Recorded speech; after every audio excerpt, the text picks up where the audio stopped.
আমাদের ৩ নং আন্ডিগুট ইউনিয়নের মধ্যে পাকদেওরা গ্রামের সৌন্দর্যময় একটি জায়গা আছে। সৌন্দর্যময় জায়গাটির লোকেশন হচ্ছে দেওরা উত্তরপাড়া গুদির মুখ নামে পরিচিত। এই জায়গাটি আরো ভালো লাগার কারণ হচ্ছে বাতাস আছে ভরপুর। এই জায়গাটা যদি ভালো একটা ক্যামেরা দিয়ে ভিডিও করা হয়, ভিডিও ব্যাকগ্রাউন্ড থাকে অন্যরকম। আর বিশেষ করে এই জায়গাটা আমার মন কেড়ে নিয়েছে, কারণ এই জায়গায় প্রত্যেকদিন একবার না আসলেও যেমন আমার পেটের ব্যথা যাবে না। শুধু আমি না, আমার ভাই ভাতার ফ্যান্সার কাছে যারা আছে সবাই বসে আমরা এই জায়গায় মধ্যে আড্ডা দিই। এই দিক দিয়ে ছোট ভাই তাম্বির আর ছোট একটা বাতি জাহারা দিয়ে নৌকার কিন্তু দুইটা দুলনাতে দুলতেছে, আর নৌকার যে হারে দুলতেছে ঢেউ প্রচুর পরিমাণ। আর যারা যারা আমার পেজটাকে ফলো করছেন তারা অতি তাড়াতাড়ি ফলো করে রাখো, কারণ ভিডিও পোস্ট করার সাথে সাথে পেয়ে যাবো। ঢেউর কারণে নৌকাত পাড়া দিতে পারতেছে না, আমি আবার আস্তে আস্তে নৌকার মধ্যে উঠতেছে। ছোট একটা বাতি যাচ্ছে, হ্যাঁ একটু হেল্প করতেছে। আর এইদিকে তাম্বিরে বসে রয়েছে, হ্যাঁ কইতেছে তুই একটু আমার ধর, আমি ফেরে দিতেছি।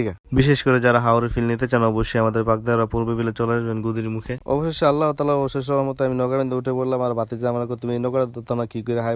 আজকে নৌকা উঠতে পারি না বলে ছোট বাতি যাওয়া কেন্দ্রে আকাশের ব্যাকগ্রাউন্ড আর পানির ঢেউ আর বাতাস আসলে অনেক সুন্দর ছিল। যে জায়গাটা একটু বেশি সুন্দর এই জায়গার ভিডিও একটু বাড়া এলে আমি, কারণ আমি দেখতে অনেক পছন্দ করি আর আপনাদেরকে দেখানোর চেষ্টা করি। জানি না ভিডিওটা কেমন হয়েছে। এদিক দিয়ে ছোট ভাই তাম্বিরে গেম খেলতেছে, কইতেছে ভাই আমার গেমিং আইডিটা দেখা। হ্যাঁ আবার কইতেছে ভাই আপনার ফ্যান ফলোয়ার বলে দেন যাতে আমার লোক 1v4 করে। আর যারা 1v4 করবেন তার লগে অবশ্যই কমেন্ট স্কুল আছে, কমেন্ট করে যাবেন।